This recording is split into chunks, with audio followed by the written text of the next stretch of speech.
Et Samuel Larochelle de Plongeon Québec est avec nous maintenant. Il est là pour nous parler du 33e des 40 portraits soulignant les 40 ans de Plongeon Québec. Samuel, bonjour. Bonjour, René. Et puis, Samuel, vous êtes là pour nous parler de Monsieur Sourire. Oui, Monsieur César Anderson, qui, en fait, c'est la première fois que j'entends Monsieur Sourire pour le qualifier. Moi, je pensais plutôt à lui en tant que force tranquille. Ah, tout à fait, mais il a, vous savez, j'aime l'expression anglaise engaging smile, hein? Ouais, Il a un sourire réchauffant, cet homme. je pense que c'est pour cette raison-là que lorsque les plongeuses le voient satisfait, le voient sourire, elles savent qu'elles ont accompli quelque chose de bien. Car César Henderson, on l'a vu, on a vu son image très souvent, je sais, pendant les reportages, puis là, je fais pas du chauvinisme de bas étage, absolument pas, mais je sais que pendant nos reportages à Radio-Canada, on a souvent souligné sa présence au bord de la piscine, tout près de Michel Larouche pendant plusieurs années. Mais ce que l'on sait peut-être moins, c'est qu'il est là depuis très longtemps à diriger nos meilleurs plongeurs et meilleures plongeuses. Oui, il est là depuis 1988 lorsque Michel Larouche a décidé de l'inviter à travailler à Camo. Donc, il y a les Alexandre Despatie, Roselyne Filion, Megan, Alida Di Placido, il y a en fait, plusieurs années. Il y a beaucoup de grands plongeurs qui sont passés sur le bord de la piscine avec César Anderson. Qui a été lui-même un grand plongeur d'abord. Et oui, mais en fait, c'est d'ailleurs surprenant parce que la République dominicaine, de là où il est originaire, c'est pas le pays le plus, c'est le pays qu'on pense en premier lorsqu'on essaie de trouver un pays dominant en plongeon. Non, Mais on pense baseball. Quand on pense République dominicaine, on pense baseball bien avant plongeon. et c'est d'ailleurs le sport qu'il pratiquait lorsqu'il était plus jeune, mais peu à peu, la vie l'a poussé à essayer le plongeon, même s'il ne savait pas encore nager, ce qui étrangement, c'est le cas de bien des anciens plongeurs. Donc, il est devenu, avec le temps, le premier médaillé d'une compétition internationale en plongeon originaire de la République dominicaine. Il a fait le circuit des Canamex, qui sont aujourd'hui des grands prix au Mexique, au Canada, et aux États-Unis.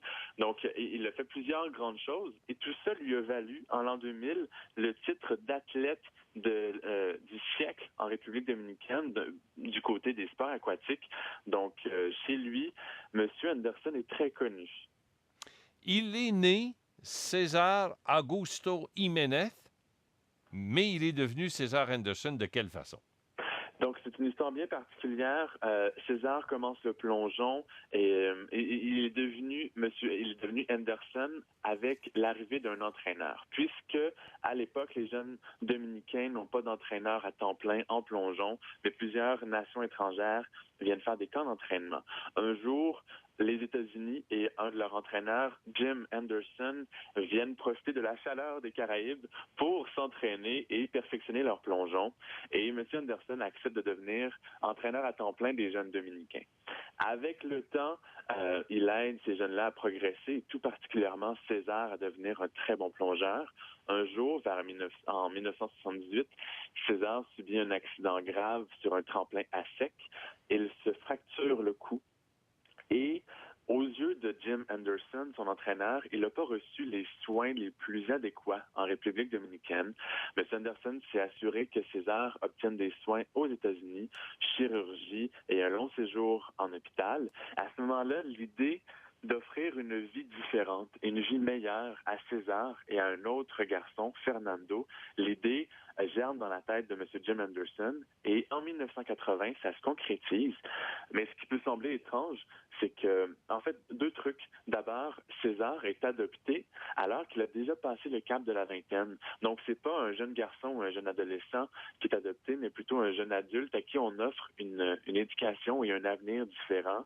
Et puis, l'autre élément particulier, c'est que Jim Anderson, même après 1980, il est resté en République dominicaine jusqu'en 84, même si César et Fernando, les deux jeunes hommes qu'il avait adoptés, étaient aux États-Unis dans sa famille, donc dans la parenté Anderson, pour continuer de s'entraîner et d'évoluer dans une situation plus propice au plongeon.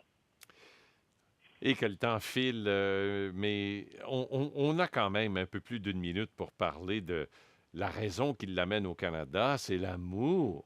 Oui, donc il rencontre une Québécoise, il se dit c'est plus simple d'aller au Canada qu'elle de venir en République dominicaine. Malgré ses études en comptabilité, il sait que c'est plus simple d'arriver à Immigration Canada en tant qu'entraîneur de plongeon au lieu d'être un comptable. Il va à Edmonton 1 an, ensuite Ottawa 1 an, ensuite Michel Larouche lui fait son offre. Tout ça pour l'amour. Oui, c'est un passionné du plongeon, mais la raison principale, c'est une femme, une Québécoise qui fait en sorte que M. Anderson, depuis 27 ans, est au Canada, 25 ans à Camo, à Montréal, et que les jeunes plongeurs dont on entend parler aujourd'hui ont de si bons résultats. Il y a Michel Larouche, Donald Dion, bien d'autres, mais César Anderson est une figure de proue du côté des entraîneurs.